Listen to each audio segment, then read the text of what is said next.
हाइजा हो गईं। रोते हुए अर्ज गुजार हुई, ऐ मेरे मालिको मौला, अगर ये मामला तेरे गैर की तरफ से होता तो मैं जरूर तेरी बारगाह में शिकायत करती।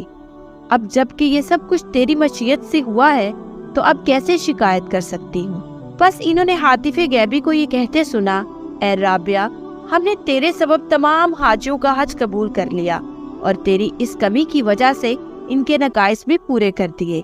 मनकूल है कि आप इशा की नमाज पढ़कर मकान की छत पर खड़ी हो जाती और अपने दुपट्टे और चादर को अच्छी तरह ओढ़कर बारगाहे रब्बुल इज्जत अज़्वजल में यूं अर्ज गुजार होती, या अल्लाह, सितारे चमक रहे हैं, सबकी आंखें सोई हुई है, बादशाहों ने अपने दरवाजे बंद कर लिए हैं, हर मुहिब अपने महबूब के साथ तन्हाई में है और मैं तेरी बारगाह में तन्हा खड़ी हूँ। फिर आप नमाज अदा करती रहती।